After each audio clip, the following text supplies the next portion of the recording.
আসসালামু আলাইকুম। স্বাস্থ্য দিগন্ত অনুষ্ঠান থেকে সবাইকে শুভেচ্ছা। আশা করি ভালো আছেন। প্রিয় দর্শক, আমরা নানা সময়ে নানা অসুখ বিসুখে ভুগি, কিন্তু ব্যথা কখনো বেশ সমস্যার কারণ হয়ে দাঁড়ায়, স্বাভাবিক কর্মজীবন ব্যাহত করে এবং তাতে করে মানসিক উদ্দীপনাও কমে আসে। স্বাভাবিকভাবে সুস্থ থাকার প্রয়োজনে ব্যথা নিরাময় আমাদের এগিয়ে আসতে হবে। তার ব্যবস্থার প্রয়োজনে আমাদের নানা ধরনের চিকিৎসার ব্যবস্থার আওতায় আনতে পারলে সুস্থ কর্মক্ষম জীবনযাপন আমরা করতে পারব। আসুন আজকের বিষয় নির্ধারণ করা হয়েছে, জেনে নিই ব্যথা নিরাময়ে ফিজিওথেরাপি।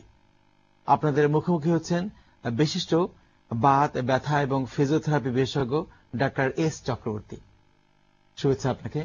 ভালো আছেন? জি ভালো আছে, আপনি কেমন আছেন? ভালো। প্রিয় দর্শক, পরিচিত হলেন আজকের বিশেষজ্ঞ চিকিৎসকের সঙ্গে। আপনারা ব্যথা নিয়ে যে কোনো প্রশ্ন করবেন। অনেক ক্ষেত্রে দেখা যায় যে ব্যথার কথা যখন বলেন, কি ব্যবস্থা নিয়েছেন, কি ওষুধ খাচ্ছেন, সেটা জানাতে চেষ্টা করবেন এবং নাম পরিচয় বলবেন, সংক্ষেপে সমস্যার কথা বলবেন। যখন ফোন করবেন টেলিভিশন সেটের ভলিউমটি কমিয়ে প্রশ্ন করলে ভালো হয়। প্রিয় দর্শক, আপনাদের পক্ষ হয়ে প্রথমে আলোচনা শুরু করি। ব্যথা তো নানা জায়গায় হতেই পারে। আমরা প্রথমে কোমরে ব্যথা নিয়ে কথা বলি, যেটাকে লো ব্যাক পেইন আমরা বলে থাকি। ডক্টর এস চক্রবর্তী, কোমরে ব্যথা কেন হয়? আসলে কোমরের ব্যথার বিভিন্ন কারণ থাকে, তার মধ্যে আমরা মেইনলি যে দুইটা কারণ আমরা ডায়াগনোসিস করি, তার মধ্যে একটা হচ্ছে মেকানিক্যাল ব্যাক পেন, একটা হচ্ছে প্যাথোলজিক্যাল ব্যাক পেন। তো মেকানিক্যাল ব্যাক পেন কোনটা এবং প্যাথোলজিক্যাল ব্যাক পেন কোনটা, সেটা আমরা সেটা নিয়ে একটু আলাপ করি। মেকানিক্যাল ব্যাক পেন হচ্ছে যে ইনজুরি থেকে যে কোমর ব্যথা হচ্ছে, যেমন আমরা ঘরের গৃহস্থলীর যে কাজ কাম করি, যে নিচে কোনো কিছু পড়ে গেছে উঠাচ্ছি, বা কোনো চেয়ার টেবিল টানাটানি বা ঘরের আসবাবপত্র সরানোর জন্য অনেক কোমরে আমরা আঘাত পেয়ে থাকি। যে অনেকে বলে কোমরে চট করে একটা শব্দ হলো, তারপর থেকে কোমর আর সোজা করতে পারে না। তো এটাকে আমরা মেকানিক্যাল ব্যাক পেন বলি। অনেক সময় অনেকে পড়ে গেছে স্লিপ করে কোমরে ইনজুরি, সেক্ষেত্রে থেকে আমরা বলি মেকানিক্যাল ব্যাক পেন, যেটাকে আমরা পিএলআইডি বলে থাকি, প্রোলাপস লাম্বার ইন্টারভার্টেব্রাল ডিস্ক। যে আমাদের স্পাইনে যে ভার্টিব্রাগুলা থাকে, আমরা জানি ঘাড় থেকে কোমর পর্যন্ত ছোট ছোট ছোট ছোট হাড় থাকে এবং দুইটা হাড়ের মাঝখানে একটা মাংস থাকে। অনেকে বলে এটা জেল, যে বিভিন্ন ভাবে এটা আসলে বোঝানো হয়। তো এটাকে আসলে একটা মাংস দিয়ে তৈরি, এটা স্প্রিং এর মতো, এটা রাবার টাইপের, যে আমরা যে সামনের দিকে বাঁকা হই, ডানে বাঁয়ে ঘুরি, এই জিনিসটা আমাদেরকে হেল্প করে। এটা হচ্ছে মেকানিক্যাল ব্যাক পেন। আর প্যাথোলজিক্যাল ব্যাক পেনের মধ্যে যেমন বোন টিবি থাকতে পারে, বোন টিউমার থাকতে পারে, বোন ক্যান্সার থাকতে পারে। তো যেটাই হোক, কোমর ব্যথা রোগীদের আমরা সর্বপ্রথম বলি যে আগে ডায়াগনোসিস ফার্স্ট, যে অসুখটা কি কারণে হচ্ছে, কারণটা ডায়াগনোসিস করে দেন ট্রিটমেন্ট আমরা শুরু করি। আপনারা কিন্তু অনেক ক্ষেত্রে বলে থাকেন, আপনারা বলেছেন যে কোমরের সমস্যা রয়েছে, কিন্তু রোগী বলছে আমার পায়ে ব্যথা। হ্যাঁ, খুব মজার প্রশ্ন। অনেকেই বলে যে আমার ব্যথা তো পায়ে স্যার, কোমরে কোনো সমস্যা নাই। আসলে উৎপত্তিটা কোথায়, যেটা আমরা বুঝতে পারবো যে উৎপত্তিটা কোথায়, যে পায়ে তার কোনো ইনজুরি নাই, হিস্ট্রি থেকে আমরা পাচ্ছি যে পায়ে তার কোনো ইনজুরি নাই, কিন্তু সে ব্যথাটা যখন হাঁটা চলা শুরু করে তখন তার ব্যথাটা পায়ে চলে যাচ্ছে, আবার যখন রেস্টে থাকে, শুয়ে থাকে, তখন তার ব্যথা নাই। তো পেশেন্ট মনে করে যে আমার মনে হয় পায়েই কোনো অসুখ আছে, সেখানে পায়ে সে পরীক্ষা নিরীক্ষা করতে চায়। আসলে অরিজিন হচ্ছে কোমর, যেখানে আমাদের নার্ভের মাধ্যমে ব্যথাটা পায়ের দিকে চলে যাচ্ছে। তো যেটা মেকানিক্যাল ব্যাক পেন, যেটা আমি একটু আগে বললাম, যে পিএলআইডি হলে যে প্রোলাপস লাম্বার ইন্টারভার্টেব্রাল ডিস্ক, এই ডিস্কটা যখন স্পাইনাল ক্যানেলের দিকে সরে যাচ্ছে স্লিপ করে, তখন স্পাইনাল ক্যানেলের ভিতর যে স্পাইনাল কর্ড থাকে, কর্ড থেকে যে নার্ভগুলো আমাদের পায়ে চলে যায়, সেই নার্ভকে ইরিটেশন করে। নার্ভকে যখন প্রেসার দেয়, ব্যথাটা তখন পায়ের দিকে বিভিন্ন মাসেলে পেইনটা করে। যে যে মাসেলে নার্ভটা সাপ্লাই দিচ্ছে, সেই মাসেলে পেইনটা ফিল হচ্ছে। এই জন্য পেশেন্ট বুঝতে পারে না যে আসলে অসুখটা তার কোথায়। আপনি একটু আগে বলেছেন যে পিএলআইডি, আমরা এটা কয়েকবার উচ্চারণ শুনেছি আপনার মুখ থেকে, প্রোলাপস লাম্বার ইন্টারভার্টেব্রাল ডিস্ক। এটা একটা ডিস্ক প্রোলাপস হচ্ছে, এটা ধরন কি? আসলে ডিস্ক, যেটা আমরা এটা এমআরআই করলে দেখতে পারবো যে এটা একটা মাংস, একটা কালো একটা জিনিস স্পাইনাল ক্যানেলের দিকে চলে গেছে, এবং স্পাইনাল ক্যানেলের ছবিটা সাধারণত পরিষ্কার দেখা যাচ্ছে, যে যায় স্পাইনাল কর্ডের উপরে চাপ দিচ্ছে, ওখান থেকে নার্ভ গুলাকে সে প্রেসার দেয় এবং ব্যথাটা চলে যায়। আমরা এই আলোচনা থাকবো, একটা ফোন নিচ্ছি। হ্যালো। হ্যালো, আসসালামু আলাইকুম। ওয়ালাইকুম সালাম। জি, আমি মামুন বলছিলাম কমলাপুর থেকে। জি, প্রশ্ন করুন। বলছিলাম যে আমার পিঠে ব্যথা হচ্ছে, মানে পিঠের পিছনের দিকে ব্যথা হচ্ছে, এরকম যে কালকে গোসল করার সময় একটু নিচু হয়ে ওই পা ধুচ্ছিলাম, তো পিঠের মধ্যে শাওয়ারের পানি পড়তেছিল। তো আমার মনে হয় সেখান থেকে ব্যথাটা শুরু হয়েছে কিনা, মানে ঠিকভাবেই করতে পারতেছি না। তো অনেক ব্যথা হচ্ছে, নড়াচড়া করতে পারতেছি না। এর আগেও কি ব্যথা হয়েছিল? না, এরকম ব্যথা কখনো হয়নি। আপনার বয়স কত? 32-33 হবে। আচ্ছা, এটা হতে পারে যে উনি যে শাওয়ার নিচ্ছিল তখন হয়তো ওনার পজিশনটা ভালো ছিল না, হয়তো বাঁকা হয়েছিলেন, এই জন্য ব্যথা হতে পারে। তো আমি ওনাকে সাজেস্ট, যেহেতু এটা অ্যাকুইট পেন, তো উনি 2-3 দিন রেস্ট নিলে ব্যথাটা কমে যেতে পারে। তো আমি ওনাকে সাজেস্ট করবো যে একটু রেস্ট নিতে, জাস্ট চলাফেরাটা বন্ধ করতে, 2-3 দিন রেস্ট নিলে ব্যথাটা চলে যাবে। এরপর যদি ব্যথা না যায় তাহলে একজন ফিজিওথেরাপি কনসালটেন্টের সঙ্গে পরামর্শ নিয়ে উনি একটু এক্সারসাইজের ব্যবস্থা করতে পারে। জি, বা ভাই মামুন সাহেব ফোন করেছেন, ধন্যবাদ। আমরা এই ব্যথা থেকে আসি, মামুন সাহেব যেটা প্রশ্ন করলেন, হঠাৎ করে ব্যথা চলে আসতে পারে এবং এটা গোসল করার সময় আমরা লক্ষ্য করে থাকি। হ্যাঁ, অনেকেরই হয়, যেটা আমরা জানি গোসল করার সময় অনেকে সামনে ঝুঁকে যে বালতি থেকে পানিটা নিয়ে মাথায় দিচ্ছে, এই যে বারবার রিপিটেড মুভমেন্ট হচ্ছে, তো অনেকেরই কোমরে ইনজুরি থাকে, যেটা আমরা অনেক সময় চলাফেরার মাধ্যমে বা নিচে কাজ করার জন্য অনেক সময় আমাদের লাম্বার রিজনে ছোট ছোট ইনজুরি থাকে, যে ইনজুরিটা আমরা বুঝতে পারি না, ব্যথাও থাকে না, হয়তো কখনো মাঝে মাঝে ব্যথা আসছে চলে গেছে, এরকম অবস্থায় থাকে। তো যখন ওই সে গোসল করতে গেছে হঠাৎ করে বেশি বাঁকা হয়ে গেছে, তখন তার কোমরে একটা শব্দ হলো এবং তার ডিস্ক সরে গেছে, প্রচন্ড পেইনফুল। বিশ্রামের চিন্তা করতে তাকে হবে, প্রথমে বিশ্রাম নিতে হবে, হওয়ার পরে মুভমেন্ট না করে তাকে একজন কনসালটেন্টের সঙ্গে পরামর্শ নিতে হবে যে আসলে ডিস্ক প্রলাপস আছে কিনা। কারণ ডিস্ক প্রলাপস থাকলে যদি পেশেন্ট বেশি মুভমেন্ট করে তাহলে ব্যথাটা আরো বেড়ে যাবে, কারণ ডিস্কটা আরো বেশি সরে যাবে, ব্যথাটা বেড়ে যাবে। একইভাবে মামুন সাহেব যেটা প্রশ্ন করলেন, গোসল করবার সময় হলো, যদি আঘাত পেয়ে হতো, আঘাতের ক্ষেত্রে অবশ্যই সেই একই নিয়ম, তাকে রেস্টে থাকতে হবে, কারণ আঘাতজনিত কারণে সেখানে ভেঙে যেতে পারে, বোন ফ্র্যাকচার হতে পারে। সো সেখানে প্রথমে আমাদের রেস্ট নিয়ে আগে এক্সরে করে দেখা উচিত যে কোনো ফ্র্যাকচার আছে কিনা।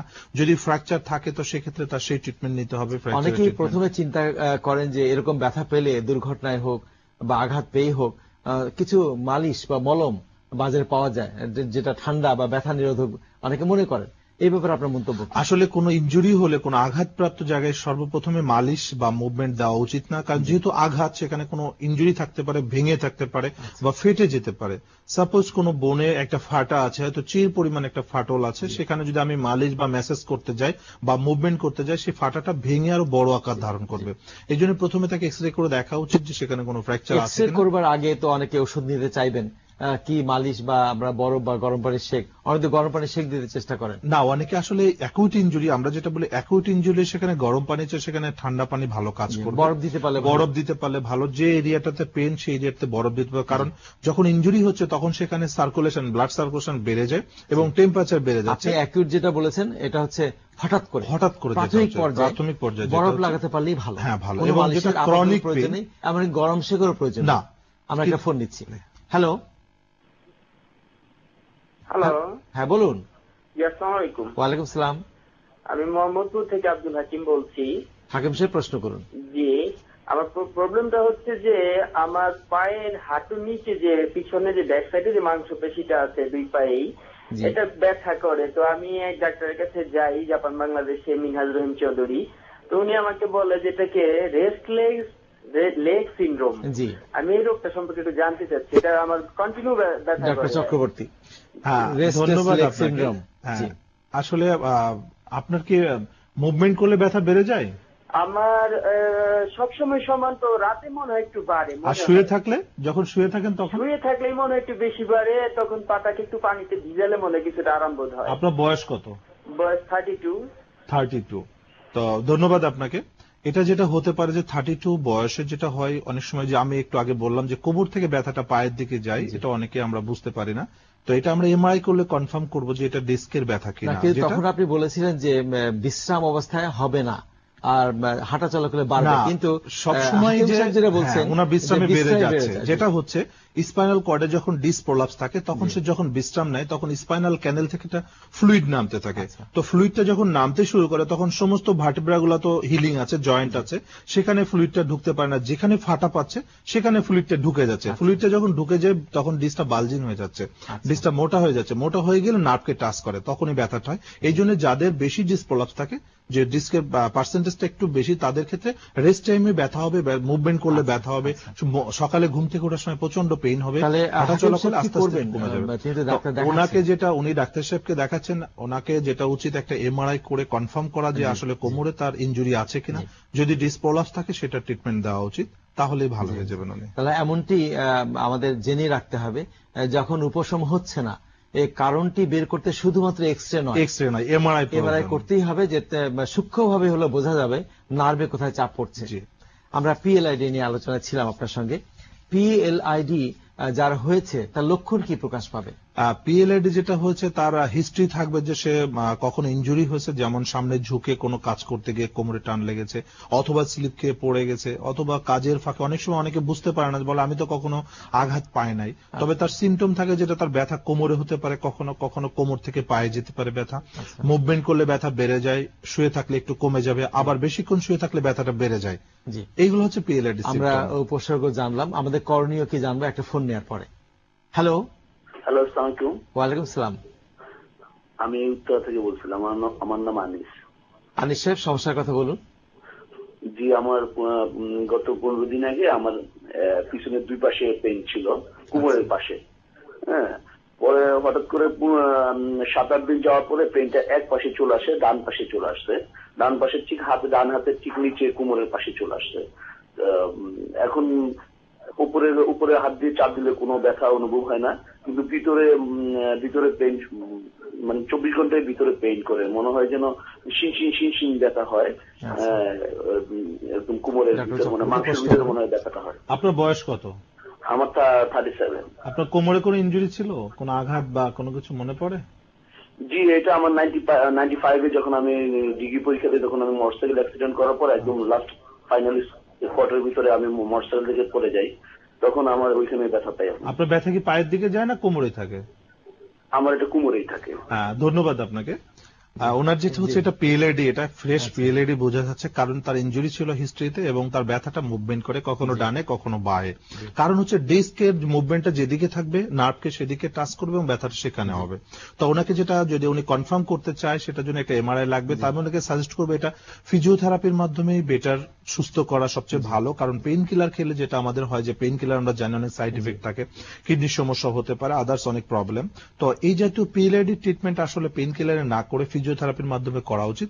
যে উনি যদি ফিজিওথেরাপি করে তো ডিসটাকে ভিতরে ঢুকাই দিলে এটা ওখানে হিলিং হয়ে যাবে আস্তে আস্তে, এবং ওনার যে ব্যাক মাসেলগুলা, এই মাসেলগুলাকে শক্তিশালী রাখতে হবে সবসময়, কারণ আমাদের যে স্পাইনটা ধরে রাখে পেছনের মাসেলগুলা, মাসেল যদি দুর্বল হয় সেক্ষেত্রে পিএলআইডির পেইনটা সবসময় বেড়ে যায়। তার আমি ওটাকে সাজেস্ট করবো একজন ফিজিওথেরাপি কনসালটেন্টের সঙ্গে পরামর্শ করে ফিজিওথেরাপি ব্যবস্থা করতে। এই যে পিএলআইডি নিয়ে আমরা আলাপ করছি, এর চিকিৎসার একটি দিকে সার্জারির প্রয়োজন হয়, আমরা আলোচনায় আসবো একটা ফোন নেওয়ার পরে। হ্যালো। হ্যাঁ, বলুন। জি, আমি সালাউদ্দিন টাঙ্গাইল থেকে বলছি। হ্যাঁ, প্রশ্ন করুন। আমার বয়স 18 বছর। আমি এই যে বসে থাকলে কোমরে হঠাৎ করে ব্যথা করে, কিন্তু আবার দাঁড়িয়ে থাকলে ব্যথা করে না। বসে থাকলে ব্যথা। আপনার বয়স কত? আমার বয়স 18 বছর। 18 বছর, আচ্ছা, ধন্যবাদ আপনাকে। 18 বছরের তো খুব ইয়াং ছেলে, তার তো আসলে ব্যথা হওয়ার কথা না, কিন্তু উনি বসে থাকলে ব্যথা করে, দাঁড়ালে ব্যথা করে না। এটা হচ্ছে প্রাইমারি স্টেজ অফ পিএলআইডি। কারণ যখন বসে থাকি আমরা তখন কোমরটা আমাদের একটু ভাঁজ হয়ে থাকে, যেটা 90 ডিগ্রি থাকে, তো তখন কি হচ্ছে স্পাইনটা স্ট্রেচিং এর মধ্যে থাকে এবং ডিসটা আস্তে আস্তে সরে যায়। অনেক সময় তার মাসেল টায়ার্ড থাকে, যখন সে উঠে দাঁড়াচ্ছে তখন আবার ওটা ডিসটা জায়গা মতো চলে যাচ্ছে, ব্যথা তার থাকে না। তার মধ্যে সাজেস্ট করবো যেহেতু 18 বছর বয়স, ব্যথার ওষুধ না খেয়ে তাকে কিছু এক্সারসাইজ করার জন্য, যে এক্সারসাইজ গুলো অবশ্যই একজন কনসালটেন্ট ফিজিওথেরাপির পরামর্শ অনুযায়ী, কারণ যে কোনো ধরনের ব্যায়াম আবার ব্যথাকে বাড়িয়ে দিতে পারে। সো আন্দাজে কোনো এক্সারসাইজ না করে একজন কনসালটেন্ট ফিজিওথেরাপিস্টের পরামর্শ নিয়ে ওনাকে কিছু ফিজিওথেরাপি নিতে, এক্সারসাইজ। আরেকটি বিষয় যে একটু এক্সরে করতে পারলে ভালো, যে আসলে এক্সরে করে, হ্যাঁ, এক্সরে করা যেতে পারে, এক্সরেতে কোনো ইনজুরি আছে কিনা, আর এক্সরেতে যদি আমরা না পাই সেক্ষেত্রে আমাদেরকে এমআরআই করা উচিত, এবং তাতে করে যদি সঠিক তথ্য পাওয়া যায় প্রয়োজনীয় চিকিৎসা ব্যবস্থা দেওয়া যেতে পারে। আমরা আরেকটা ফোন নিচ্ছি। হ্যালো। হ্যালো, আসসালামু আলাইকুম। ওয়ালাইকুম সালাম। আমি নরসিংদী থেকে বলছিলাম, সুবাহান। সোহান সাহেব, প্রশ্ন করুন।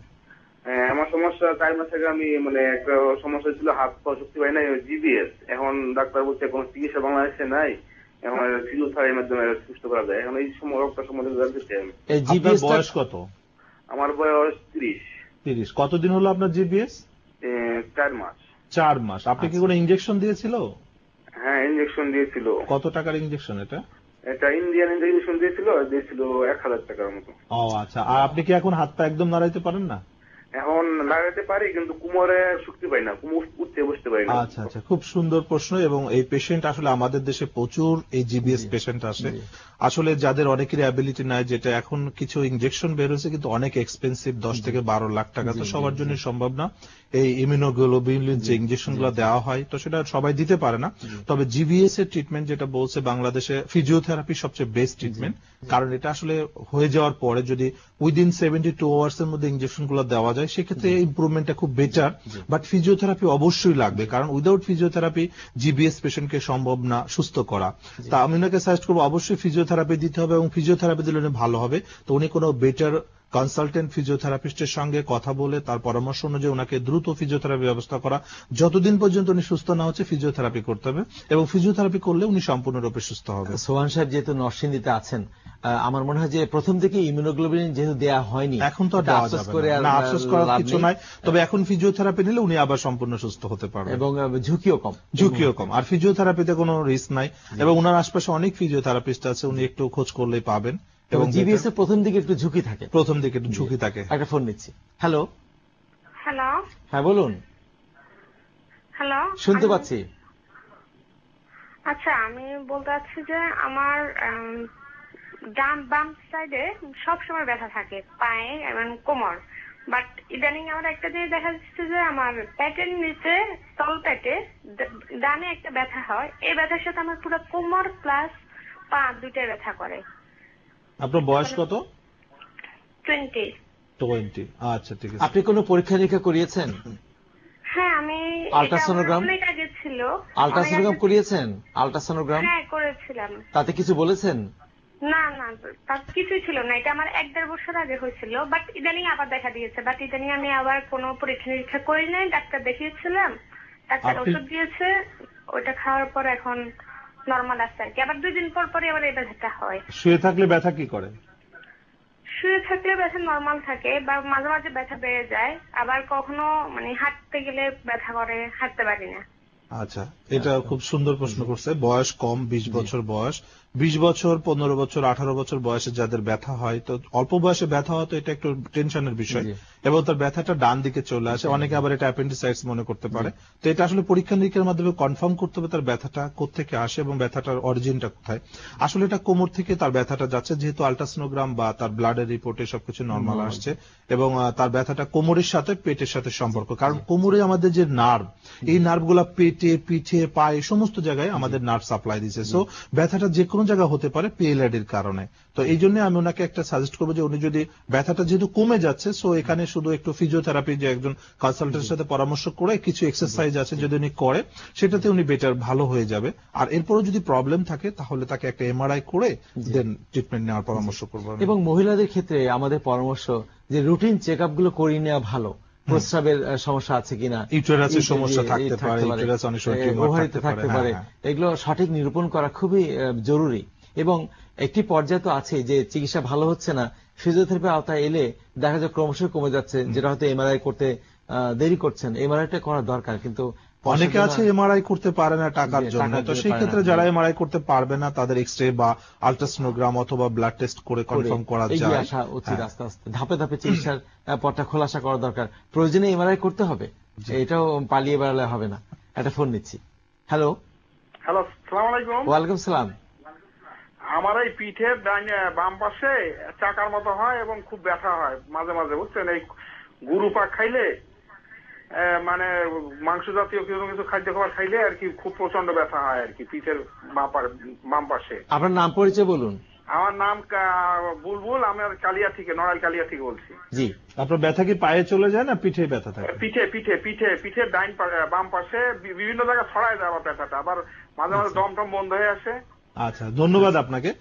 ওনার যেটা প্রবলেম খুব মজার, এটা যে উনি কিছু গ্রুপাক খেলে, মানে খুব রিচ ফুড খেলে ওনার যেটা সমস্যা হয়, এটা অনেকের হয়। যেটা সমস্যা হচ্ছে যে আসলে বেশি খাবার যখন সে এক্সট্রা খাবার খেয়ে ফেলে বা গ্রুপাক খেয়ে, যেটা আমরা বলি পোলাও বা মাংস খাচ্ছে যখন, তখন তার পেটের মধ্যে একটা গ্যাস ফরমেশন হয়, যে গ্যাসটা গিয়ে পেটে, বুকে, পিঠে চাপ দেয়। তো আমাদের স্পাইনাল মাঝখানে, যেটা আমরা ডরসাল স্পাইন বলি, ডরসাল স্পাইন থেকে যে নার্ভগুলা বের হয়, এই নার্ভগুলো আসলে আমাদের লাংসকে কভার করে, লাংসকে সাপোর্ট সাপ্লাই দেয়, এবং যখন গ্যাসের চাপ দেয় তখন তার ওখানে একটা কম্প্রেশন হয়, নার্ভের উপর একটা কম্প্রেশন হয়, তখন তার পিঠগুলা ব্যথা শুরু হয়ে যায় এবং বুকে চলে আসে, কখনো কখনো শ্বাসকষ্ট হয়। তো সেই ক্ষেত্রে সে যদি একটু অ্যান্টাসিড প্লাস সিরাপ খেয়ে দেয়, কিছুক্ষণ পর আবার সে আরাম ফিল করে। মজার কথা বললেন যে এই ধরনের রোগীরা আমরা ওমিপ্রাজল গ্রুপ বা অ্যান্টাসিড গ্রুপ ওষুধ দিলে কিন্তু তিনি ব্যথা কমে যাচ্ছে। এটা আসলে গ্যাসের কারণে এটা হয়। তো আমি ওনাকে সাজেস্ট করবো যে উনি মাংস খেতে তো অবশ্যই হবে, তবে এটা অবশ্যই নরম করে খেতে হবে, যাতে ডাইজেশনটা খুব দ্রুত হয়ে যায়, গ্যাস ফর্ম, কারণ যখনই ডাইজেস্টে প্রবলেম হচ্ছে তখনই গ্যাস ফরমেশন হচ্ছে।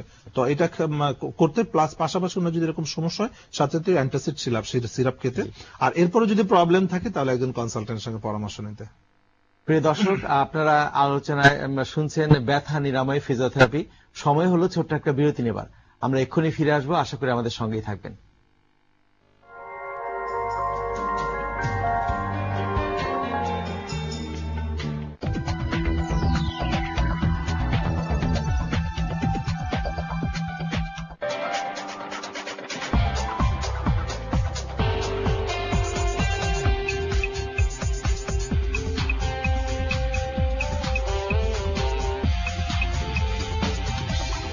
সৃষ্টি করা গ্যালাক্সিটা হাতে নিয়ে এবার মেতে উঠুন আপনিও, কারণ মাত্র 149 টাকায় গ্রামীণ ফোন প্রিপেড কিনলেই জিতে নিতে পারেন স্যামসাং গ্যালাক্সি ট্যাব।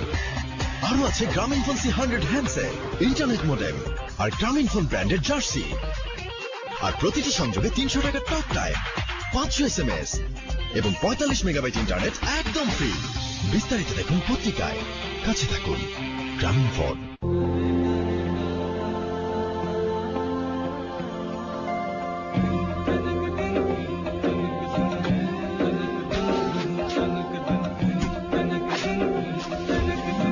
চারিদিকে বাজে মাদল, বাজে মাদল রে, কোটি মানুষের হৃদয়ে উৎসবে মাতে। 12 মাসে 13 পার্বণ, তার চেয়েও অনেক আপন। হৃদয় ধ্বনি ওড়ায় যখন লাল সবুজে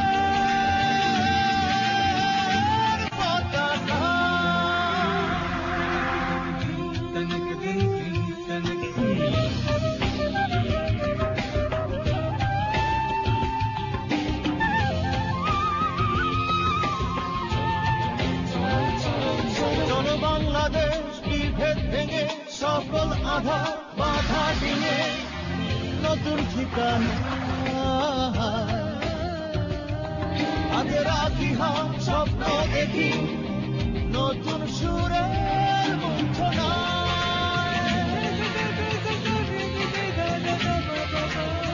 দুঃখে যত যাই যে ভুলে, একটা চাওয়াই কানে বলে, উত্তল হাওয়ায় উড়বে বলে লাল সবুজে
ফিরে এলাম বিরতির পর। স্বাস্থ্য দিগন্তের ফোন ইন প্রোগ্রাম আপনারা দেখছেন। আজকের বিষয় ব্যথা নিরাময়ে ফিজিওথেরাপি, এবং আপনাদের মুখোমুখি হচ্ছেন বিশিষ্ট ব্যথা ফিজিওথেরাপি বিশেষজ্ঞ ডাক্তার এস চক্রবর্তী।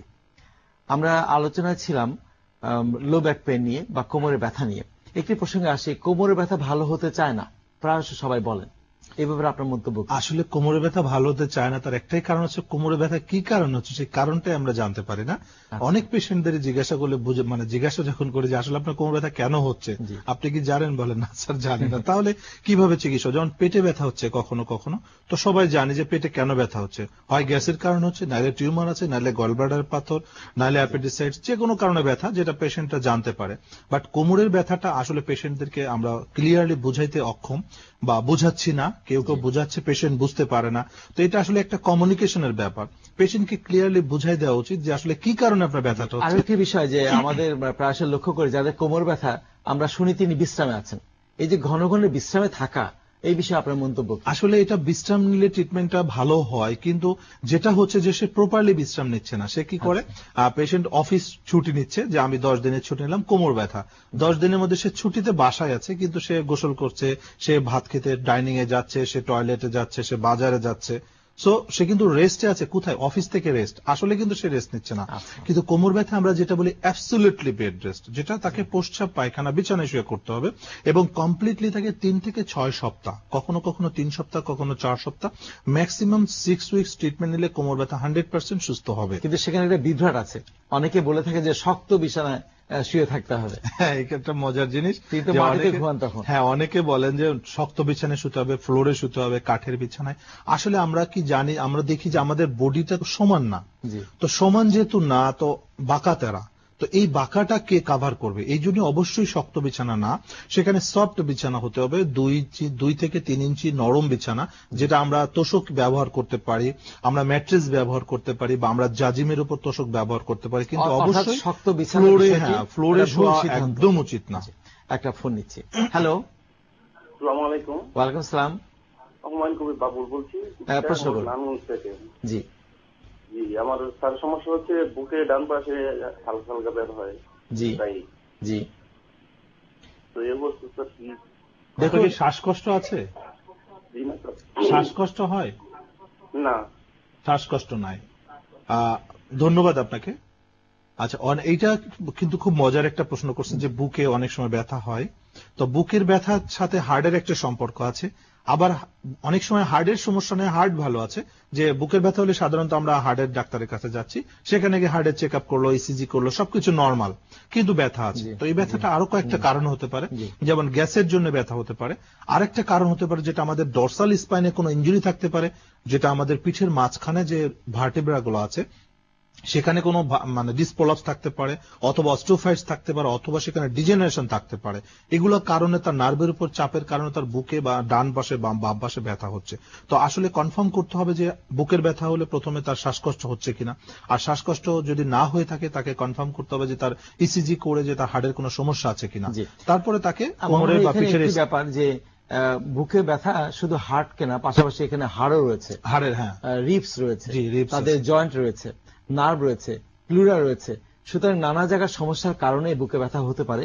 একটি বিষয়কে আমরা প্রাধান্য দিই, সেটা হার্টের সমস্যা বা হৃৎপিণ্ডের কোনো জটিল সমস্যা হচ্ছে কিনা সেটাও ভাবতে হবে, পাশাপাশি এই তথ্যগুলো ভাবা উচিত। যদি এই সমস্যা ওনার না থাকে তো সেক্ষেত্রে ওনাকে এক্সরে করে, পিঠের একটা এক্সরে করে ওনাকে একটু ফিজিওথেরাপি দিলে এই ব্যথাটা ভালো হয়ে যাবে। আমরা আরেকটি বিষয় আসি, কোমরের ব্যথার প্রসঙ্গে আমরা ইনজেকশন দেওয়ার পরামর্শ আপনারা দিয়ে থাকেন কখনো কখনো, রোগীরা নেন কখনো নেন না, এই বিষয়ে জানবো একটা ফোন নেওয়ার পরে। ফোন নেই। হ্যালো, আসসালামু আলাইকুম। ওয়ালাইকুম সালাম। আমি নারায়ণগঞ্জ থেকে জাকির হোসেন বলছিলাম। জি, প্রশ্ন করুন। আচ্ছা, আমার ওই হাঁটুর থেকে পা পর্যন্ত দুই পায়ে আপনার ঝিমঝিম করে, আজকে থেকে প্রায় 15 বছর আগে থেকে। আচ্ছা, আমি এখন অনেক ডাক্তার দেখাইছি না, এমনকি আপনার অ্যাপোলো হসপিটালের যে বড় ডাক্তার আপনার সঞ্জীব কুমার দাস, উনাকেও দেখাইছি। উনি আমাকে অনেক ওষুধ টষুধ দিছে, তারপর নার্ভ টেস্ট করতে দিচ্ছি। নার্ভ টেস্ট ধরা পড়ছে নাকি যে নার্ভে একটু দুর্বল আছে। আমাকে বছরে 6 মাস ওষুধ খাইছি, আমি প্রায় 3 বছর পর্যন্ত ওষুধ খাইছি, কোনো কাজ হয়নি। আপনার বয়স কত? আমার বয়স 38। আপনার কোমরে ব্যথা হয়? কোমরে ব্যথা মাঝে মধ্যে হয়, সবসময় না। আপনার কোমরে কোনো ইনজুরি ছিল মনে পড়ে? জি না, কোমরে ইনজুরি ছিল না। আপনি এমআরআই করেছে? এমআরআই না, এমআরআই করা হয়নি। আমরা দিছিল কিন্তু এমআরআই করিনি। আচ্ছা, হাঁটলে ব্যথা বেড়ে যায়?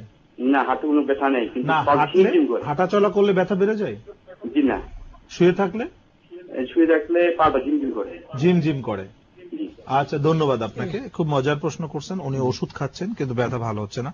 আসলে ব্যথাটা কেন হচ্ছে সেটাই আসলে এখন পর্যন্ত কনফার্ম না, সেটাই অন্ধকারে আছে যে আসলে কি কারণে ব্যথা হচ্ছে। ওনার একটা এমআরআই করা উচিত, কারণ পায়ের যে নার্ভ গুলো যে ঝিমঝিম করে এটাকে আমরা বলি পিনস অ্যান্ড নিডল, যেটা ইরিটেশন করছে। কোথাও যদি আমি সুচ দিয়ে খোঁচাখুচি করি যে সমস্যাটা হয় এটা তাই হচ্ছে, এবং এটা বেশিরভাগ আসে কোমরের নার্ভ থেকে। কারণ যেটা ঝিমঝিম ঝিমঝিম করে এটা নার্ভ ছাড়া অন্য কোনো ওয়ে নাই। তো নার্ভ দুর্বল হলে যেটা হচ্ছে যে তার কোমরে যদি ইনজুরি থাকে সেখানে নার্ভকে আঘাত করে ডিস্ক, সেটার কারণে নার্ভটা দুর্বল হচ্ছে। তো আমি যদি কোমরের ট্রিটমেন্টটা করি তাহলে অটোমেটিক সে ভালো হয়ে যাবে। তো ওনাকে আমি সাজেশন করবো এমআরআই করে একজন কনসালটেন্ট ফিজিওথেরাপিস্টের পরামর্শ নিয়ে ওনাকে ফিজিওথেরাপি ব্যবস্থা করতে, তাহলে উনি ভালো হয়ে যাবে। উনি 15 বছর কষ্ট করছেন আর কষ্ট করা লাগবে না। কোমরে আপনারা ইনজেকশন দিতে বলেন, এই ব্যাপারে আপনার মন্তব্য? হ্যাঁ, কোমরে ইনজেকশন আসলে সবসময় দেওয়া যায় না, কখনো কখনো কোমরে ইনজেকশন দেওয়া হয়, যেটা ইপিডুরাল ইনজেকশন বলা হয়। তো আসলে কেন দেওয়া হয় সেটা আমাদের যে যুক্তি সেটা হলো যে তার ডিস্ক প্রোলাপস থাকে, ডিস্কটা আসলে বালজিং হয়ে থাকে। যখন সিভিয়ার প্রোলাপস থাকে তো সেই ক্ষেত্রে যদি একটা স্টেরয়েড ইনজেকশন দেওয়া হয় তো ডিস্কটা চুপসে আসে। কিন্তু শুধু এইভাবে যদি ইনজেকশন দিয়ে ছেড়ে দেওয়া হয় তাহলে পেশেন্ট ভালো হয় না, 15 থেকে 20 দিন পর আবার ব্যথা হয়ে যাচ্ছে। তো আফটার ইনজেকশন তাকে ফিজিওথেরাপির ব্যবস্থা করা উচিত, কারণ ফিজিওথেরাপি করলে কি হবে, ওই ডিস্কটা খুব সহজে ভিতরে ঢুকে যাচ্ছে, যার জন্য সে সুস্থ হয়ে যাবে সম্পূর্ণরূপে। আরেকটি বিষয় আছে যে পিএলআইডি-তে অপারেশন করার পরামর্শ দেওয়া হয়, অপারেশন হয়, অপারেশন করে ব্যথা দূর হচ্ছে না। আসলে অপারেশনের পরে দেখা যাচ্ছে পেশেন্ট 4-5 দিন পরে বা 10 দিন পর হাঁটা শুরু করে দিচ্ছে। আসলে অপারেশন করে কি করা হয়, অপারেশনে হচ্ছে ডিস্কটাকে কেটে ফেলা হচ্ছে বা ল্যামিনা, যে দুই পাশে দুটো হাড় থাকে যে নার্ভের উপর চাপ দেয় তাকে ভেঙে দেওয়া হচ্ছে। কিন্তু যখন হাড়টা ভেঙে দিচ্ছে সেখানে কিছু অস্টিওফাইটস ফর্মেশন হচ্ছে, আবার খোঁচা খোঁচা চোখা চোখা হাড় জন্ম নিচ্ছে, এবং ডিস্কটা যে কেটে দেওয়া হচ্ছে ডিস্কটা আবার আস্তে আস্তে বেড়ে যাচ্ছে। তো যারা অপারেশন আমরা বলি যে অপারেশন না করাই সবচেয়ে বেটার। অপারেশন আমরা কখন করব, যখন দেখবো যে তার কোন নিউরোলজিক্যাল প্রবলেম, যেমন পা প্যারালাইসিস হয়ে গেছে বা প্রস্রাবে তার সমস্যা, প্রস্রাব ধরে রাখতে পারে না, ব্লাডার ইনকন্টিনেন্স, সেই ক্ষেত্রে আমরা সাজেস্ট করি কখনো কখনো অপারেশন। তবে অপারেশন ছাড়া যদি ভালো করা যায় সবচেয়ে বেটার। তো আমরা যেটা সাজেস্ট করি ফিজিওথেরাপি যদি সে প্রপারলি নিতে পারে তাহলে সে সুস্থ হয়ে যাবে। পিএলআইডি যত ডেঞ্জারাস পিএলআইডি হোক, ফিজিওথেরাপির মাধ্যমে 100% সুস্থ করা সম্ভব। 5% বলা যেতে পারে যেগুলো অপারেশন করতেই হয়, খুবই রেয়ার সেটা পার্সেন্টেজ। তবে আমি সাজেস্ট করি সবসময় যে অপারেশন না করে সর্বপ্রথম ফিজিওথেরাপির ব্যবস্থা করা, কারণ ফিজিওথেরাপি যদি ভালো হয় তাহলে আমরা অপারেশনে কেন রিস্কের মধ্যে যাব। ফোন নেই। হ্যালো, আসসালামু আলাইকুম। ওয়ালাইকুম আসসালাম। জি, আমি রোমেল বলছিলাম মোহাম্মদপুর থেকে। জি, প্রশ্ন করুন। আমার 33 ইয়ার্স ওল্ড আমার। তো আমি এমআরআই করাইছি, আমার L4 L5 এর ডিস্ক নার্ভের উপরে চাপ খেয়ে আছে। হ্যালো, হ্যাঁ, এই চাপটা কি সামনে না পেছনে বা কোন দিকে? পিছনের দিকে, মানে নার্ভের উপর চাপ খেয়ে আছে। আচ্ছা। তো এখন আমি ব্যথাটা আমার ডান দিকে হয় অল্প অল্প, ডান পাশে। আগে পায়ের কাছে ছিল, ওটা চলে গেছে। আমি এখন ডাক্তাররা বলতেছে অপারেশন করানোর জন্য, কিন্তু আমি অপারেশন করাইতে চাচ্ছি না। কিন্তু স্কোয়ারে এক ডাক্তার বলছে ফিজিওথেরাপি করাইতে, তো ফিজিওথেরাপির ওখানে যে আমি খুব একটা রেজাল্ট পাচ্ছি না। তো এটা তো আমি টিভিতে বিভিন্ন ডাক্তার বলতেছে যে এটা কিওর হওয়া সম্ভব, কিন্তু কিভাবে কোন ফিজিওথেরাপিটা নিলে এটা কিওর হবে? ধন্যবাদ আপনাকে। জি, আসলে 33 বছর বয়স, ওনাকে যে বললেন যে ওনার এমআরআই করে উনি পেয়েছেন যে ডিস্ক পেছন দিকে সরে গেছে, ফিজিওথেরাপি নিচ্ছেন কিন্তু ভালো হচ্ছে না। আসলে যে ফিজিওথেরাপি নিচ্ছে এই ফিজিওথেরাপিটা নেওয়া প্রপারলি হচ্ছে না, কারণ উনি ফিজিওথেরাপি নিচ্ছে, উনি যাচ্ছে ফিজিওথেরাপি সেন্টারে, উনি শেক দিচ্ছে, ট্রাকশন দিচ্ছে, হয়তো চলে আসছে। আসলে শেক দেওয়া বা ট্রাকশন দেওয়া বা চলে আসা এটা ফিজিওথেরাপি না, ওনার যে ডিস্ক প্রোলাপস আছে সেটাকে ভিতরে ঢুকাইতে হবে। এটা হচ্ছে আমাদের প্রথম টার্গেট। ডিস্ক যতক্ষণ না ঢুকবে ভিতরে ততক্ষণ তার ব্যথা ভালো হবে না। সো উনাকে যেটা করতে হবে absolutely bed rest with physiotherapy. এবং ফিজিওথেরাপি আমাদের দেশে যেটা আছে, অনেক ফিজিওথেরাপি সেন্টার শুধু শেক দিচ্ছে, হিট দিচ্ছে, রে দিচ্ছে, আল্ট্রাসাউন্ড দিচ্ছে, বাট এগুলো ফিজিওথেরাপি না, এগুলো হচ্ছে ইলেকট্রোথেরাপি। ফিজিওথেরাপি হচ্ছে তার প্রপার এক্সারসাইজ। যেমন ডিস্ক যদি পেছন সাইডে বের হয়, পোস্টেরিয়র সাইডে, তাহলে তার এগেইনস্টে আমাদেরকে একটা মুভমেন্ট দিতে হবে, এক্সারসাইজ। এক্সারসাইজে কি করবে, প্রেসার দিবে, কম্প্রেশন দিচ্ছে, কম্প্রেশনের মাধ্যমে তার ডিস্কটা ভিতরে ঢুকে যাচ্ছে, এবং সেখানে স্টে করার জন্য 3 থেকে 6 সপ্তাহ তাকে কমপ্লিট বেড রেস্টে থাকতে হবে। আফটার 6 উইকস উনি হাঁটাচলা করতে পারবে এবং এটা সম্পূর্ণরূপে সুস্থ হওয়া সম্ভব। পাশাপাশি তার কি করতে হবে, তার হ্যামস্ট্রিং, কোয়াড্রিসেপস এবং ব্যাক মাসেলগুলো যে দুর্বল আছে এই মাসেলগুলোকে বিল্ড আপ করতে হবে, মাসেলগুলোকে নরমাল ফাংশন মানে শক্তিশালী করতে হবে, তাহলে উনি সম্পূর্ণরূপে সুস্থ হবে। তাহলে ওনাকে সাজেস্ট করব যে ফিজিওথেরাপি বিশ্রামের মধ্যে ওনাকে ফিজিওথেরাপি নিতে হবে। হাঁটাহাঁটি করে ফিজিওথেরাপি নিলে আসলে এখানে কোনো আরেকটু প্রসঙ্গ আসি, যারা দীর্ঘক্ষণ জার্নিতে আছেন বা গাড়িতে বসে আছেন, তাদের কোমরে একটা ভঙ্গি ঠিক রাখবার জন্য কি চিন্তা ভাবনা দরকার, সেটা কি? আসলে যারা লং টাইম জার্নি করে তাদের অবশ্যই ব্যাক সাপোর্ট রাখা উচিত, যেটা আমরা লাম্বার রোল বলি, অথবা পিলো, যেটা ছোট ছোট কুশন আছে, যেটা আমরা হেলান দিয়ে পেছনে সাপোর্ট দিয়ে যদি আমরা 2 ঘন্টা 3 ঘন্টা 5 ঘন্টা 10 ঘন্টা জার্নি করি কোনো ক্ষতি হয় না। অনেকে আবার বলবে যে আপনি সোজা স্ট্রেট হয়ে বসে থাকেন। আসলে সোজা স্ট্রেট হয়ে বেশিক্ষণ বসে থাকা যায় না, আমাদের ব্যাক মাসেল গুলা টায়ার্ড হয়ে যায়, সেক্ষেত্রে কোমর ব্যথা বেড়ে যেতে পারে। এই জন্য যারা লং টাইম জার্নি করে তাদেরকে আমি সাজেস্ট করবো ব্যাকে এবং নেকে দুটা সাপোর্ট নিয়ে হেলান দিয়ে বসা। সবসময় হেলান দিয়ে আপনি লং টাইম বসে থাকবেন, আপনার কোনো ক্ষতি হবে না। আমরা কিন্তু এতদিন জানতাম শুধু কোমরে একটা সাপোর্ট, নেকেও একটা সাপোর্ট, নেকেও একটা সাপোর্ট দিতে হয়। আর যারা কম্পিউটারে কাজ করছেন, যারা কম্পিউটারে কাজ করছে তাদের অবশ্যই তাদের কম্পিউটারের যে স্ক্রিনটা সেটা তাদের চোখের বরাবর রাখতে হবে। অনেক আছে উপরে সারাক্ষণ তাকায় থাকে, অনেক আছে নিচে, যে অ্যালাইনমেন্টের সমান থাকে না, এবং বসাটা তাকে অবশ্যই হেলান দিয়ে বসে কাজটা করা উচিত, তাহলে সে লং টাইম কাজ করতে পারবে। অনেক আছে সোজা হয়ে সামনের দিকে ঝুঁকে কাজ করে, মাথা নিচা করে কিবোর্ডটা নিয়ে কাজ করে, কিছুদিন পর তার ঘাড়ে ব্যথা হয়ে যাচ্ছে, ঘাড়টা আস্তে আস্তে বাঁকা হয়ে যাচ্ছে। আমাদের হাত থেকে হঠাৎ কলম বা চামচ পড়ে গেলে এটা উঠাবার ভঙ্গি কি? আসলে কোনো কিছু নিচ থেকে উঠাইতে গেলে যেটা আমাদের কোমরটাকে সোজা রেখে হাঁটুটা ভাঁজ করে নিচে বসে আমরা উঠাইতে পারি। তো অনেকে আছে কিছু পড়ে গেছে সামনের দিকে বাঁকা হয়ে উঠাচ্ছে, এটা আসলে ঠিক না, তাকে হাঁটু ভেঙে নিচে বসে জিনিসটা উঠাইতে হবে। আমাদের ঘরে মা বোনেরা গৃহস্থলীর কাজে বা বিছানার চাদর ঠিক করছেন, সেখানে একটা ভঙ্গি দরকার। হ্যাঁ, ওই যখন সে চাদর বা কোনো কিছু ঠিক করতে যায় তখন সে বাঁকা হয়ে কাজ করে। দেখা গেল একটা বিছানা ঠিক করতে 10 মিনিট সময় লাগে, তো এই 10 মিনিট উনি বাঁকা হয়ে কাজ করছে। যখন কাজ শেষ করলেন তখন উঠতে গেলে উনি কোমরে খুব ব্যথা পাচ্ছেন, উঠতে পারেন না। এইভাবে আস্তে আস্তে স্ট্রেচিং করতে করতে একসময় পিএলআইডি হয়ে যাচ্ছে। তো ওনাদেরকে সাজেস্ট করবো যে কোমরকে সোজা রেখে হাঁটুটা একটু বেন্ড করে যত খুশি কাজ করতে পারে, যত খুশি লিফটিং করতে পারবে, লিফটিং এও কোনো বাধা নাই। বয়স বাড়লে পায়ের জুতার দিকে একটু ভালো নজর দেওয়া দরকার বা সচেতন থাকা দরকার, সেগুলো কি? আসলে জুতা অবশ্যই আমরা নরম ব্যবহার করা উচিত, কারণ শক্ত জুতা বা খালি পায়ে চলা একদম উচিত না। কারণ আমাদের বডির যে প্রেশারটা এটা আমাদের পায়ের নিচে সবচেয়ে বেশি পড়ে, কারণ সমস্ত প্রেশারটা যায় পায়ের গোড়ালিতে পড়ে। তো সেক্ষেত্রে যদি নরম জুতা পরা যায় তার গোড়ালির ব্যথাটা হবে না। কেউ বলেন রাবারের জুতা, কেউ বলেন চামড়ার জুতা। আসলে রাবারের জুতা পরাই ভালো, কারণ ভিতরে সফট থাকলে সবচেয়ে আরাম। জি, বার্ধক্যে হাঁটা চলা করবার সময় লাঠি ব্যবহার করা উচিত কি উচিত নয়, এটা জানবো একটা ফোন নেওয়ার পরে। হ্যালো, হ্যালো, আসসালামু আলাইকুম। ওয়ালাইকুম সালাম। আমি শাহানুর আলম, লালমনিরহাট হাতিবান্ধা থেকে বলছি। প্রশ্ন করুন। আমার মায়ের ডান হাতে উপরের দিকে ব্যথা, এটা শক্ত হয়ে গেছে, একটা চাকার মতো হয়ে গেছে, এটা নিরাময় হচ্ছে না। আমরা স্থানীয় ডাক্তার দেখাইছি এখানে, তো এই জন্য একটু পরামর্শ চাচ্ছি। আপনার মার বয়স কত? বয়সটা এখন 60-এর কাছাকাছি। উনি কি হাত উঁচা করতে পারে সম্পূর্ণ? উঁচু করতে পারে, কিন্তু ব্যথা হয়। ধন্যবাদ। এটা খুব একটা নতুন প্রশ্ন আসছে আমাদের এই প্রোগ্রামের, খুব মজার প্রশ্ন। এটাকে আমরা ফ্রোজেন শোল্ডার বা ক্যাপসুলাইটিস বলে থাকি, যেটা শোল্ডার জয়েন্টে ব্যথা। অনেক সময় ব্যথাটা হাতের দিকে চলে আসতে পারে, অনেক সময় পেছনে স্কাপুলার দিকে ব্যথাটা যেতে পারে। তো ফ্রোজেন শোল্ডার আর ক্যাপসুলাইটিস যেটাই হোক, ক্যাপসুলাইটিস থেকেই ফ্রোজেন শোল্ডার হয়ে যাচ্ছে। তো এটার জন্য আসলে পেইন কিলারে ব্যথা নিরাময়যোগ্য না, এখানে ফিজিওথেরাপি নিতে হয় এবং পাশাপাশি হিট কম্প্রেশন, যেটা গরম শেক খুব ভালো কাজ করবে। তার মনে সাজেস্ট করবে একজন ফিজিওথেরাপি কনসালটেন্টের সঙ্গে পরামর্শ করে কিছু এক্সারসাইজ শিখিয়ে নিতে এবং ওখানে গরম পানির শেক দিতে, তাহলে ভালো হয়ে যাবে, 100% ভালো হবে। আরেকটি প্রসঙ্গে আসি, বার্ধক্যে হাঁটা চলার লাঠি ব্যবহার প্রসঙ্গে প্রশ্ন করেছিলাম। আসলে লাঠি হচ্ছে আমাদের যে বলা হয় যে তৃতীয় শক্তি, যে আমরা দুই পায়ে হাঁটি, একটা সাপোর্ট রাখা উচিত। তো বয়স্ক মানুষের যেটা সমস্যা থেকে হঠাৎ করে পড়ে যেতে পারে, তো সেই জন্য একটা সাপোর্ট অবশ্যই রাখা উচিত। তবে সবসময় লাঠির উপরেই ভর দেওয়া উচিত না, একটা জাস্ট সাপোর্টিং হিসেবে রাখা উচিত। জি, আরেকটি বিষয়ে আমাদের মা বোনেরা অনেকে হিল পরা পছন্দ করেন বিভিন্ন পার্টিতে বা অনুষ্ঠানে, মার্কেটে গেলে, এই ব্যাপারে আপনার মন্তব্য কি? আসলে হিল পরা তো এটা একটা জাস্ট পরা উচিত, ফ্যাশন, যেটা পরবেই, অনেকেই পরবে। তবে সাবধান যে হিল পরে যাতে কোমর ব্যথা যাদের, তাদের বেশি হিল পরা উচিত না।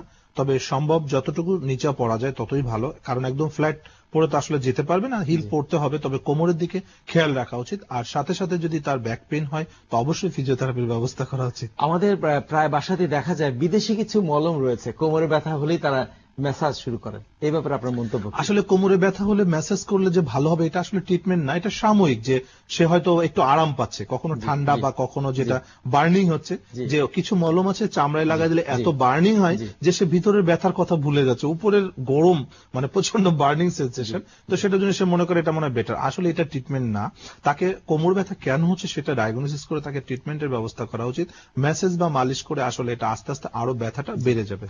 কিন্তু আমাদের সাধারণ জীবনে ঘরে হঠাৎ ব্যথা হতেই পারে, হঠাৎ যখন হয় আমাদের করণীয় কি, বাসায় কি ব্যবস্থাটা নেওয়া উচিত? আসলে হঠাৎ যেটা আমরা বলি অ্যাকুইট পেন কোথাও মচকে গেল বা কোথাও পড়ে গেল, আঘাত পেল, তো সেখানে সাথে সাথে আমরা আইস কম্প্রেসার যেটা বলি, বরফ দিয়ে আমরা সে ট্রিটমেন্ট করতে পারি, যেটা ফার্স্ট এইড।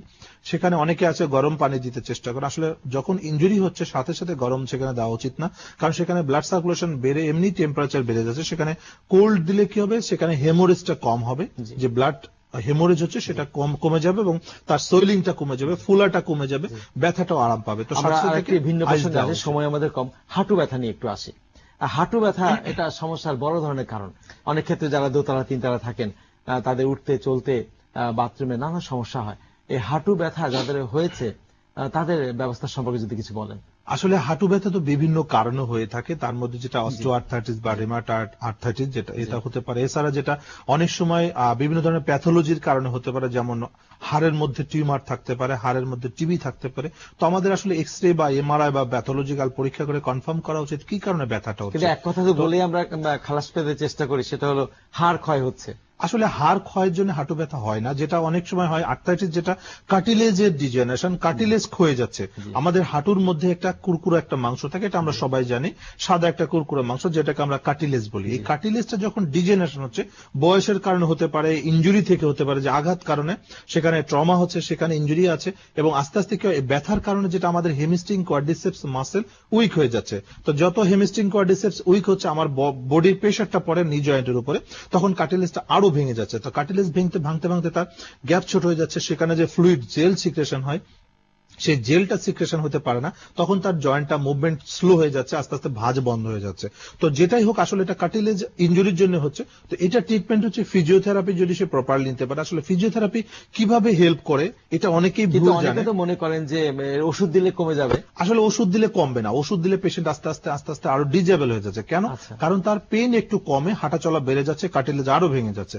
তো সেটা ওষুধ না দিয়ে আমরা যেটা করব সেটা হচ্ছে হেমিস্টিং কোয়াড্রিসেপস, মানে নি জয়েন্টের উপরের মাসেলকে আমরা শক্তিশালী করবো এবং নিচের মাসেল শক্তিশালী করব। কারণ আমাদের যে জয়েন্টটা ধরে রাখা হচ্ছে মাসেল, হাড় কিন্তু আমাদের জয়েন্ট ধরে রাখে না। হাড় হচ্ছে আমাদের একটা জাস্ট স্কাল, সে শুধু স্ট্রাকচার মেনটেন করে, কিন্তু মেইন শক্তি হচ্ছে মাসেলের। মাসেল যদি দুর্বল থাকে, হাড়ের কিছু করার থাকে না। সো এই জন্য আমাদের সবসময় মানে খেয়াল রাখা উচিত। দেখবেন যারা হাঁটু ব্যথা, তারা নিচে বসলে উঠতে পারে না। অনেক আছে চেয়ারে বসে বসে নামাজ পড়ছে, চেয়ারে বসে হাই কমোড ইউজ করে, ডাইনিং এ বসে খাচ্ছে, নিচে বসা বন্ধ। তো তাদের হাঁটু ব্যথা থেকে কোমর ব্যথা হয়ে যাচ্ছে। কারণ দেখা গেলো যে হাঁটু ব্যথার পেশেন্ট, সে বেন্ড করতে পারে না, নিচে বসতে পারে না। তো নিচে কিছু উঠানোর দরকার, তখন সে বাঁকায় উঠায়, তখন তারপর কোমর ব্যথা শুরু হয়ে যাচ্ছে। সো এই জন্য হাঁটু ব্যথা রোগীদের যত দ্রুত সম্ভব তাদের পায়ের মুভমেন্টকে নর্মাল করে তাকে নিচে বসার ব্যবস্থা করা, এবং নিচে বসে, যারা আমাদের দেশে, বাংলাদেশে তো মোস্ট অফ দ্য পিপল হচ্ছে মুসলিম পেশেন্ট, যারা, তাদেরকে আমরা সাজেস্ট করি যত দ্রুত সম্ভব নিচে নামাজ পড়ার জন্য। যে কারণ যারা নামাজ পড়ে, তাদের তো আসলে চেয়ার টেবিলে নামাজ পড়ে তারা স্যাটিসফাইড থাকে না, মনে মানসিকভাবে টোটালি শান্তিতে থাকে না, কিন্তু উপায় তো থাকে না। যখন ইমার্জেন্সি স্টেজে আমরা নামাজ পড়তে বলি চেয়ার টেবিলে, বাট সেটা সাময়িক, সেটা সারা জীবন না। আপনি দেখবেন অনেকেই 12 বছর 15 বছর ধরে চেয়ার টেবিলে নামাজ পড়ে, এবং আস্তে আস্তে তাদের নি জয়েন্ট স্টিফ হয়ে একদম ফিক্স, মানে জয়েন্ট একদম ফিক্সড হয়ে যাচ্ছে, আরো খারাপ হয়ে যাচ্ছে। সো যখনই ব্যথা শুরু হবে, সেটা আর্লি স্টেজে তাকে কনফার্ম করে, ট্রিটমেন্ট কমপ্লিট করে, তাকে সুস্থ করে, তাকে যত দ্রুত সম্ভব নিচে নামাজ পড়া বা নিচে বসার ব্যবস্থা করা। অনেকে নি ক্যাপ ব্যবহার করে স্বস্তি পাচ্ছেন। এটা আসলে সাইকোলজিক্যালি অনেক সময় কাজ করে, কারণ নি ক্যাপ ব্যবহার করে আপনি তো একটা সাপোর্টিং নিয়ে কতদিন আপনি চলতে চান। কারণ আপনার নিজের মাসেলকে আপনি বিল্ড আপ করেন, তাহলে চলতে পারবেন। আপনি নি ক্যাপ কেন নিবেন? কারণ তৃতীয় শক্তির সাপোর্ট আপনি কতদিন নেবেন? সাময়িক হতে পারে। হ্যাঁ, সাময়িক। সেটা আপনার হয়তো সোয়েলিং আছে, সেই ক্ষেত্রে আমরা নি ক্যাপ দিচ্ছি। যে আপনার যেহেতু ফুল আছে, নি ক্যাপটা দিলে ফুলাটা কমে যাচ্ছে, তো সেটা হয়তো 7 দিন, 10 দিন বা 15 দিন বা 1 মাস। তারপর অবশ্যই নি ক্যাপ ছেড়ে দিতে হবে, কারণ নি ক্যাপটা বেশি দিন ইউজ করা উচিত না। অনেক সময় কোমরে বেল্ট ইউজ করে অনেকে 10 বছর 12 বছর। আসলে কোমরে যখন 10 বছর 12 বছর বেল্ট ইউজ করে, তখন তার মাসেল আস্তে আস্তে ওয়াস্টিং হয়ে যাচ্ছে, ব্যাক মাসেল গুলো দুর্বল হয়ে মাসেল শুকায় যাচ্ছে। সো কোনো কিছুই সাপোর্টিং বেশি দিন ব্যবহার করা উচিত না। বাত ব্যথা এবং ফিজিওথেরাপি বিশেষজ্ঞ ডাক্তার এস চক্রবর্তী আজকে ব্যথা নিরাময় ফিজিওথেরাপি নিয়ে অনেক তথ্য জানিয়েছেন। ইচ্ছা ছিল আরো অনেক বিষয়ে আলোচনা করতে, বাকি থাকলো। এগুলো নিয়ে আমরা আগামীতে নিশ্চয় কোনো অনুষ্ঠান লাভ করব। আজকে সময় দিয়েছেন এর জন্য আপনাকে অনেক অনেক ধন্যবাদ। আপনাকে অনেক অনেক ধন্যবাদ। প্রিয় দর্শক, আলোচনায় একটি গুরুতর তথ্য জানতে পেলাম, তা হলো ফিজিওথেরাপির পাশাপাশি যথাযথ বিশ্রাম প্রয়োজন। ফিজিওথেরাপি নিচ্ছেন কিন্তু কাজে কর্মে ব্যস্ত রয়েছেন, সে জয়েন্টগুলোতে আপনার নিরাময়ের ব্যবস্থা নেওয়ার, সেখানে বিশ্রাম প্রয়োজন ছিল, নেননি। ওষুধ চালিয়ে যাওয়া যেতে পারে, কিন্তু দীর্ঘমেয়াদী কোনো কিছু ভালো নয়। সুতরাং চিকিৎসার পাশাপাশি ফিজিওথেরাপি আমাদের রোগ নিরাময়ে সহায়তা করতে পারে, ব্যথাকে দূর করতে পারে। আজকে যারা ফোনে অংশগ্রহণ করেছেন সবাইকে জানাই ধন্যবাদ। অনুষ্ঠানে যারা দেখলেন তাদের প্রতি রইল শুভকামনা। সবাই ভালো থাকুন, নিরাপদে থাকুন। আল্লাহ হাফেজ।